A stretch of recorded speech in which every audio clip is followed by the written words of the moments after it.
Kali ini buku yang pengen saya sharingkan ke teman-teman para penonton adalah Leadership Mastery dari Dale Carnegie. Nah, teman-teman boleh kok, sangat saya rekomendasikan ini bukunya. Jadi ternyata bukan hanya tentang bisnis, bukan hanya buku yang membahas tentang leadership sebuah bisnis, leadership sebuah perusahaan. Bahkan di sini juga dijelaskan bagaimana sebetulnya ketika kita pengen menemukan bagaimana karakteristik kepemimpinan kita, bagaimana cara kita menemukan pola kepemimpinan kita, bagaimana cara kita mengembangkan gaya kepemimpinan kita, baik kita yang masih dalam proses atau fase pendidikan, misal organisasi, misalkan juga teman-teman mungkin ada yang memang sudah memulai bisnis dan memiliki tim, atau teman-teman yang memang organisasinya di kampus itu ya kalian yang menjadi leadernya, atau teman-teman yang bukan leader sekalipun tapi memiliki sebuah keyakinan dan termenarik loh leadership ini. Nah itu boleh, saya sangat rekomendasikan sekali teman-teman baca buku ini, Leadership Mastery dari Dale Carnegie.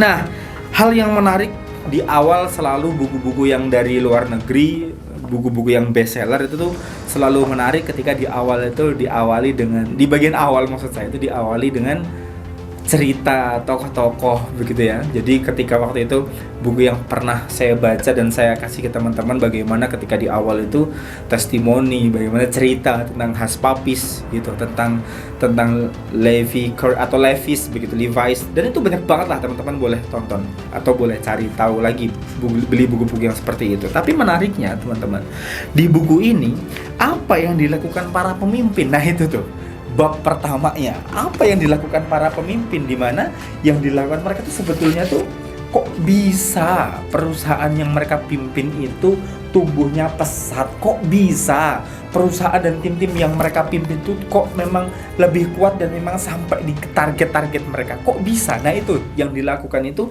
juga di sini dijelaskan ceritanya.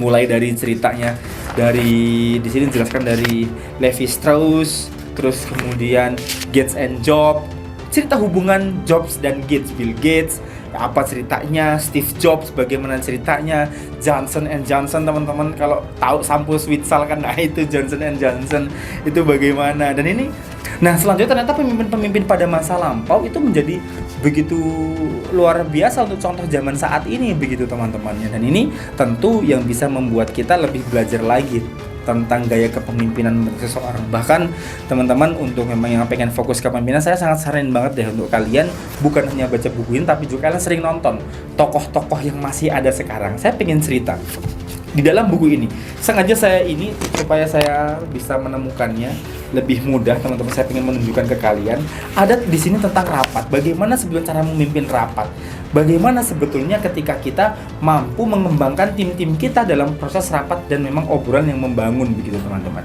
Menariknya adalah kadang-kadang kita terlalu larut gitu dalam memimpin sebuah rapat.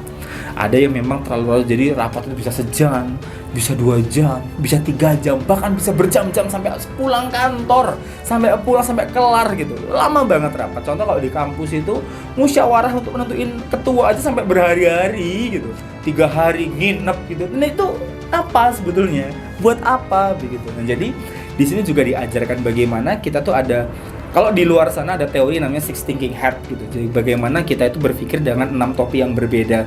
Topi yang cara untuk menemukan ide, topi untuk evaluasi, topi untuk mengungkap fakta, topi untuk memang kita pakai itu ketika membahas masalah dan tantangan, ketika kita menemukan conclusion. Dan itu beda-beda. Dan itu perlu dipakai supaya untuk mensukseskan. Contoh teman-teman lagi yang pengen saya katakan adalah seseorang yang sangat luar biasa, orang terkaya di dunia, Elon Musk begitu. Elon Musk ternyata nggak suka meeting, dia meeting gitu, tapi untuk orang-orang yang penting-penting saja. Misal dia nggak suka meeting banyak. Menariknya adalah satu hal yang menarik menurut saya dan memang diungkapkan juga begitu teman-teman. Ketika kita meeting dengan 20 orang dengan waktu yang sejam, ternyata waktu yang hilang bukan waktu 1 jam. 20 orang kali 1 jam, ternyata waktu yang hilang dan dikorbankan untuk meeting adalah 20 jam. Bagaimana ketika meetingnya 2 jam dengan 60 orang? Nah, teori inilah yang dipakai oleh Elon Musk, sehingga ketika dia meeting dengan kelompok-kelompok kecil aja, pimpinan-pimpinannya aja. Dan bahkan Elon Musk itu bilang ke tim-timnya, kalau kamu nggak bisa berkontribusi dalam rapat, kalau kamu nggak punya ide di dalam rapat, kalau kamu cuma diem ngangguk aja di dalam rapat, pergi aja. Bagaimana organisasi kita sekarang? Apakah masih banyak yang diem-diem aja? Bagaimana kantor kita, perusahaan kita sekarang? Apakah masih banyak yang diem-diem aja? Pergi itu bukan berarti dia tak akan kembali dan kita kesampingkan. Dia pergi itu cari ide aja sendiri gitu. Nanti balik lagi dan temukan itu. Begitu teman-teman. Itu hal-hal yang banyak menarik banget dan cukup menampar saya di dalam buku ini. Saya bacakan sedikit ya bab di dalam buku ini ya, supaya Anda ini yang nonton begitu bisa saya referensikan banget nih. Motivasi yang memberdayakan, bagaimana cara kita memotivasi tim, komunikasi dan harapan. Teman-teman, dari 20 skill yang coba di riset, soft skill ya, tapi ternyata ya dari, ulangi, cut juga yang bagian ini, yang tadi juga di-cut, gabungin aja, di-cut juga. Ada sebuah riset yang mengatakan sebetulnya lebih penting hard skill atau soft skill dalam mencapai kesuksesan. Menariknya adalah soft skill jawabannya. Nah, soft skill itu apa dan apa aja soft skill yang dibutuhkan? Dari 20 soft skill teman-teman semuanya, yang menduduki peringkat teratas adalah bukan leadership ternyata, tapi adalah komunikasi. Nah, komunikasi di dalam leadership, bayangkan betapa pentingnya itu. Nah, jadi di sini juga diajarkan bagaimana kita mengkomunikasikan sesuatu yang memang kita sebagai leader. Bagaimana gaya kita berkomunikasi ketika kita di dalam sebuah rapat. Bagaimana gaya, cara, teknis komunikasi kita kepada personal tim-tim kita. Bagaimana gaya komunikasi kita yang ada tim kita yang loyo, tim kita yang nggak maksimal. Bagaimana gaya komunikasi kita. Bagaimana dan apa yang akan kita komunikasikan kepada tim kita yang selalu jumawa. Bagaimana gaya dan skill komunikasi kita untuk berkomunikasi dengan tim-tim kita yang bahkan produktif.